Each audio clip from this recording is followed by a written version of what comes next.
but so is that A12 in a 10R. And can that A12 really outshine this A11? Let's go ahead and begin with a boot up test in 3, 2, 1.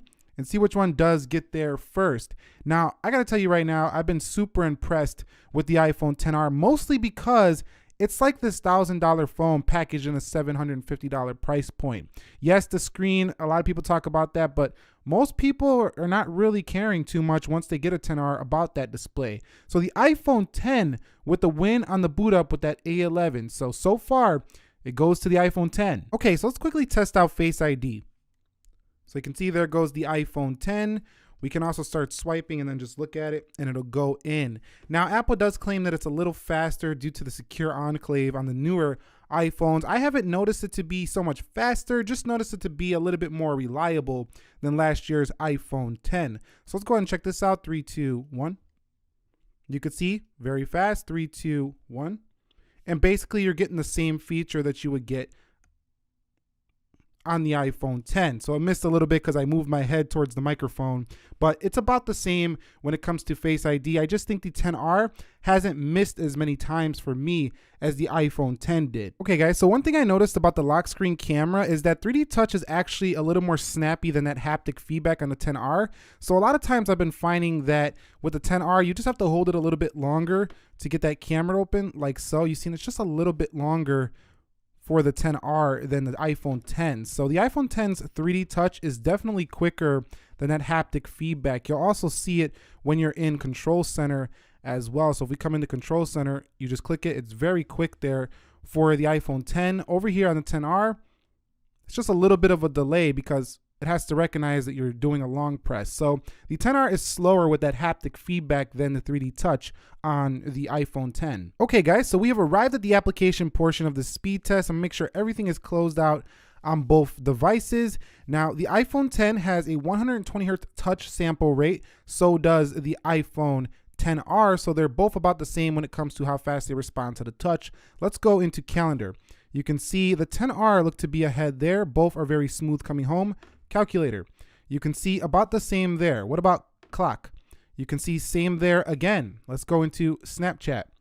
You can see that goes to the iPhone X. Now, some of these applications are going to win on the 10 because they're better optimized. Developers have to get on board with all 3 new iPhones. It's a lot of work to get all those apps updated. So in a little while, the XR apps should be even more close to the iPhone X. Let's go into WhatsApp. And you could see WhatsApp, it looked like it was slightly on the 10, very microsecond slightly. Let's go into Instagram. And you could see Instagram looked about the same on both devices. Let's go over here. You can see very similar performance on both. So coming home, let's go into YouTube. And this is a good sign for people who want to get a cheaper iPhone XR versus all of these other $1,000 plus iPhones, is that it has identical performance. Let's go into Prime Video. And you could see Prime Video is a win for which device is going to get it. That looks slightly to the iPhone X. Let's go into Amazon. You can see Amazon is first on, it looked like the XR was slightly ahead there. Let's go ahead and click this bag. And you can see the XR a little bit ahead there. Graphics performance though is massively improved, like 50% for the XR. So if you're a gamer, you might like the XR. It also has better battery life than the iPhone X, which makes gaming even better because you don't want it to die in the middle of your game. Let's go into Slither. You can see Slither is first a little bit for the XR. Play against AI, about the same in here. Bigger screen though equals a spacious canvas for the XR versus the 10 when it comes to gaming. Let's go into Jetpack Joyride. And you can see Jetpack Joyride is going to the iPhone XR. So nice stuff there for that device. Let's go into Dead Trigger 2, 3, 2, 1. And you can see which one loads it first. The XR sprightly, very quick. It was a little bit ahead there. And it looks like it's a little bit ahead here again. So you've seen it just very slightly here on Dead Trigger 2. But when you actually start to get into the game, both of them are beasts in performance. I mean, the A11 was already the fastest like gaming phone on the market last year, so and nothing really caught up. So the XR just takes it up a notch. It's like extra power you probably don't even need, but it's there, and that's a good thing when it's cheaper than last year's phone. Let's go into Real Racing 3. Now I know a lot of people have had the question, should I get a used iPhone X or should I buy an iPhone XR? I'm going to reserve that for a full comparison if you guys want to see that. But I'm liking the 10R when it comes to a value standpoint over the 10, even with its better OLED screen stainless steel body. It just seems like it's more worth it to buy an iPhone 10R because of some key factors. Let's swipe to get started here. Let's go to career. Let's go to amateur because I'm an amateur racer over here. Let's go ahead and tap the enter and let's see which one can get into this race first. Let's go ahead and hit race and see which one loads it up first. Now the 10R should win this, but it's pretty close.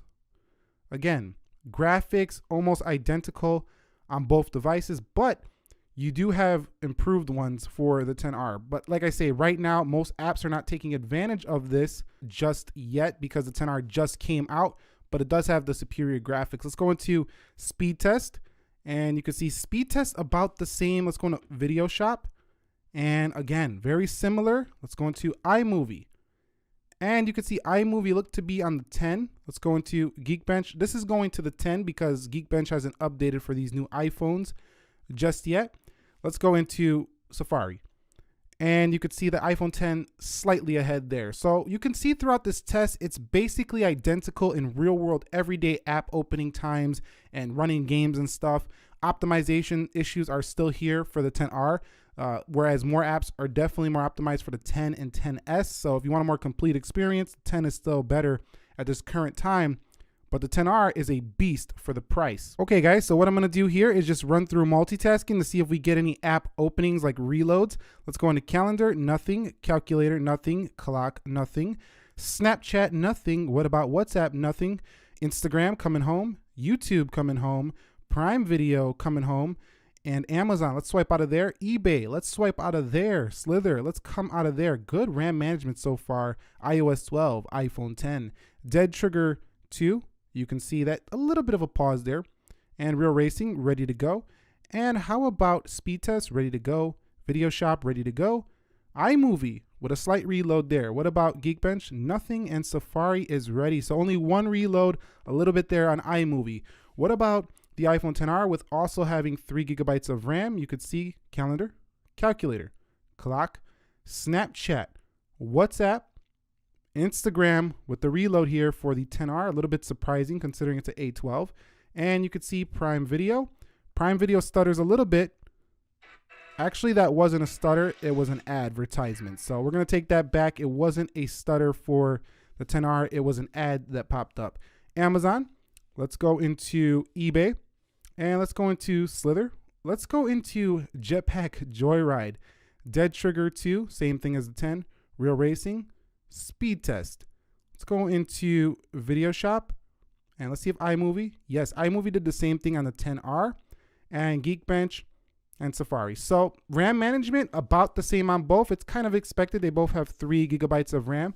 So I think the 10R is still more impressive for the price because it's basically matching that of the iPhone 10. Okay, so here we are in iMovie. I shot a video on the 10R at 4K 30. It's about a minute or so long on here, airdropped into the iPhone 10. And now we're gonna go ahead and render it in its full resolution to see which one is quicker. Let's go into save video and let's go ahead and hit the 4K resolution, 3, 2, 1, and see which one can render this out first. So if the 10R is actually more powerful, it should show it here in this render test. Now I'll speed it up a little bit and I'll be back when I do finish the export. Okay, so the iPhone 10R is done. About 4 seconds or so faster than the iPhone 10 now. That's only a 1-minute clip. Let's raise that clip up to like 5-10 minutes. The 10R should be significantly in the lead over the 10. So that shows right there that the iPhone 10R is a more powerful smartphone than the iPhone 10. And here we are with Geekbench, and of course you guessed it, the iPhone 10R with an easy win, almost 1,000 points on the multi-core, better than the iPhone 10 over here. Not so much in the single core, but definitely in the multi-thread stuff. The iPhone 10R pulls way ahead over the 10. In conclusion, iPhone 10 or iPhone 10R, which one is faster? Well, that's the 10R. You've seen it in Geekbench, you've seen it in iMovie.